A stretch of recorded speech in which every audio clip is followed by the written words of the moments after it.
ஒரு பக்தன் பொன்னையும் தள்ளி பெண்களின் மயக்கத்தையும் வென்று இறைவனோடே சேர்ந்த கதை இது.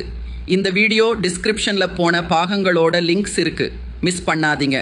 கைலாய காட்சி பார்த்த பிறகு பல ஊர்களுக்கு சென்று சேவை செய்த அப்பர் ஒரு நாள் திருப்பந்துருத்தி வந்து அங்க மடம் அமைத்து அடியார்களுக்கும் மக்களுக்கும் சேவை செய்து கொண்டிருந்தார்.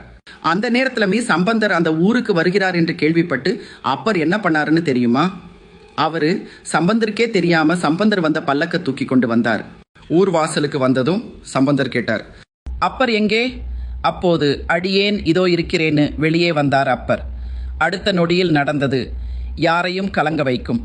இதை கண்ட சம்பந்தர் திடுக்கிட்டு, அபச்சாரம் பண்ணிட்டேன், என்னை மன்னியுங்கள்னு சொல்ல முன்னாடியே அப்பர் முந்திக்கிட்டு சம்பந்தர் காலில் விழுந்து இது என் புண்ணியம்னு சொன்னார்.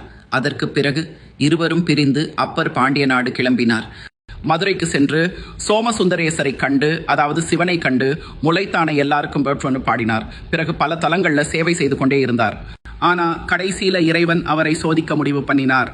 திருப்புகலூரில் அவர் உழவார பணி செய்து கொண்டிருந்த போது இறைவன் பொன்னையும் ரத்தினங்களையும் தோற்றுவித்து ஆசையை தூண்ட பார்த்தாரு. அப்பர் என்ன பண்ணார்னு தெரியுமா?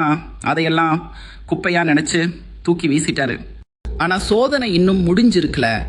அழகான நடன மாதர்கள் அவரை மயக்க அனுப்பப்பட்டார்கள். ஆனா அப்பர் அவர்களை பார்க்கவே இல்லை.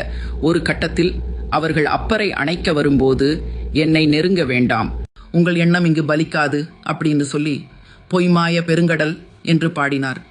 ஒரு கட்டத்தில் அப்பருக்கு இந்த உலக வாழ்க்கையில் வெறுப்பு வந்து ஈசனை நோக்கி எண்ணுகேன் என் என்று தேவாரம் பாடி சித்திரை சதயம் அன்று இறையடி சேர்ந்தார்.